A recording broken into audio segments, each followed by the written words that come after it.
Hi, everybody. Welcome back to 30 Days Until Done.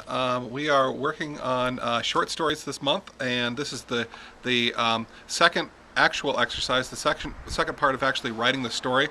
And we've got our two main characters coming into our interesting setting, our protagonist and antagonist, and now we have to have them meet and start to conflict. What we're going to have is the first part of the dialogue, and this might be a page long, maybe let's say page to 2 pages, somewhere in there. And what they need to do is they need to start talking immediately about what's going on around them. I would, if you can, avoid the hellos and the highs and all this sort of thing. Most people are good with some parts of dialogue because we've got great fluency with it. What people forget about dialogue, though, is that so much of actual real conversation, it has to do with body language and shared context. And we have to replicate that without actually doing that when we're doing it. So we don't want something that's real, we want something that's realistic, right? And so dialogue, that becomes very difficult.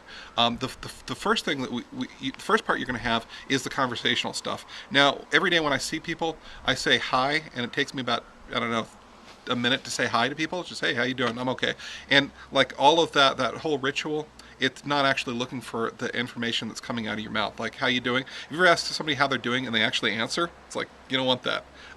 What you want is what you're saying is, I acknowledge that you're a human being. Would you please acknowledge my humanity as well, right? And that's the subtext. So that ritual usually doesn't work in fiction. Sometimes it does. Usually it doesn't. I would start right in conflict, right? They hey, move it, that kind of thing. What almost everybody misses, especially when they're first starting to write, is that sort of delicate tag. You've got the tagline, the attribution, and the character action that goes with the dialogue, right? Be very careful that you are using that as well. What are they doing as they're talking? Very often, people will say, "How you doing, Frank?" He smiled, and all of the sort of the emotion comes through the face, right? That's not the only way it can come. In fact, that after a while, you've got everyone's jaws dropping in every scene, everybody's eyebrows. I can't do that going up. There's a lot of smiling, a lot of guffawing. Try to put it in the rest of the body too. What are his hands doing? What is the reality of the chest when somebody's joyful, right? Kind of like that, right? And you can convey a lot with that. What are they doing as they are in this interesting setting? So, say in my setting, I've got them in Sequoia National Park, and I've got this kid playing with his phone, right? And so maybe here's my first dialogue. This woman's coming off the trail, and she sees this kid on the phone, and she's thinking, somebody's got to teach this kid there's more to life than this. And so he's doing that, and she says, hello, right? I told you not to use hello before, but I'm using hello now. He says hello, and he doesn't look away from his phone. He goes, like that. Right now, the most important body language is what his eyes are doing and what his hands are doing. And hands are more important than anything going on at the face, including the eyes, right? And probably what his shoulders, he's not turning here, he's hunched over like that, right? And what she's doing, she's trying to care for him, head tilt, right? This is what I always do when I care about somebody. It's like, oh, really?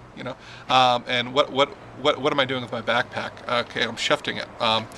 Most of the weight, however, in a good backpack rests on the hips because you've got that nice tight thing, and so maybe you're adjusting the hip strap or something, right? Okay, so that kind of thing. So working with dialogue and the description that goes with the dialogue at the same time.